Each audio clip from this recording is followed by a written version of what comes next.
Bombay stock exchange के सूचकांक Sensex ने 21 जनवरी को रिकॉर्ड कायम कर दिया। पहली बार सेंसेक्स ने 50,000 का आंकड़ा पार किया। 21 तारीख की सुबह सेंसेक्स 304 अंकों की तेजी के साथ 50,096 अंक पर खुला। वहीं नेशनल स्टॉक एक्सचेंज के सूचकांक निफ्टी भी बम बम चल रहा है। ये 86 अंक की तेजी के साथ 14,730 अंकों पर खुला। बढ़ने वाले शेयर्स में Bajaj Finserv, Tata Motors, Bajaj finance, UPL, IndusInd bank खास रहे। सेंसेक्स के इस तरह से बम बम होने के पीछे अमेरिका में नए राष्ट्रपति के शपथ ग्रहण को एक बड़ी वजह माना जा रहा है। जो बाइडेन ने 20 जनवरी को यूनाइटेड स्टेट ऑफ अमेरिका के 46वें राष्ट्रपति के तौर पर शपथ ली। अमेरिका में डोनाल्ड ट्रंप के शासन के बाद इस सत्ता परिवर्तन पर बाजार की भी नजरें टिकी थीं। बाइडेन के आते ही बाजार गदगद हो गया। इससे पहले बुधवार को भी बाजार बढ़त के साथ ही बंद हुआ था। कारोबार की शुरुआत में सेंसेक्स 110 अंकों की तेजी के साथ 49,508.79 पर खुला और कुछ ही देर में 209 अंक का उछाल आ गया था। सेंसेक्स ने 6 साल 8 महीने और 5 दिन में ही 25,000 से 50,000 तक का सफर तय किया है।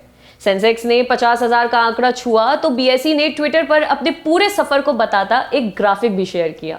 साल 1999 में पहली बार सेंसेक्स 1,000 अंक के पार पहुंचा था। 1,000 से 5,000 पहुंचने में सेंसेक्स को करीब 10 साल लग गए। इस बीच हर्षद मेहता और केतन पारेख के स्कैम सामने आए। उदारीकरण की नीति आई, कारगिल युद्ध हुआ। इसके बाद 2006 में सेंसेक्स 5,000 से 10,000 के आंकड़े पर पहुंचा। 2007 में 20,000 के पार हुआ।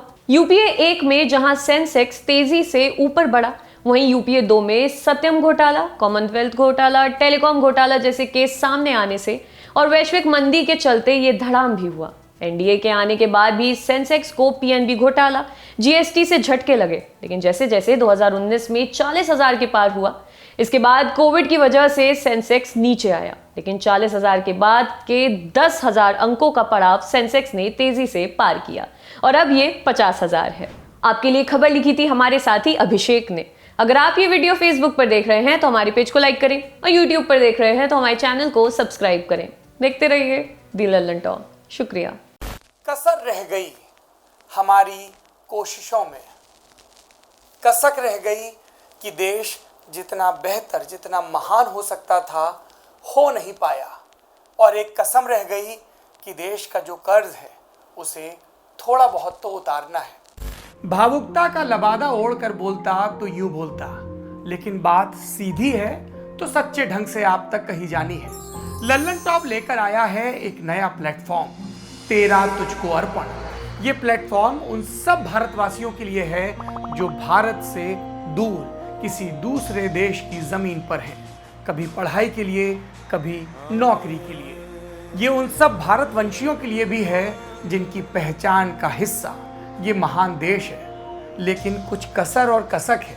तो आइए कसम खाएं कि देश को बेहतर बनाएं। हमें आपसे चाहिए आपके हिस्से का ज्ञान, जो आप लल्लन टॉप के जरिए अपने देशवासियों के साथ साझा करें।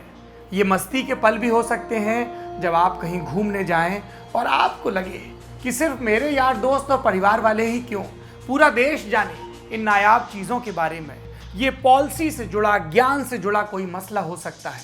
तो आइए और लल्लन टॉप की इस नई पेशकश तेरा तुझको अर्पण का हिस्सा बनिए।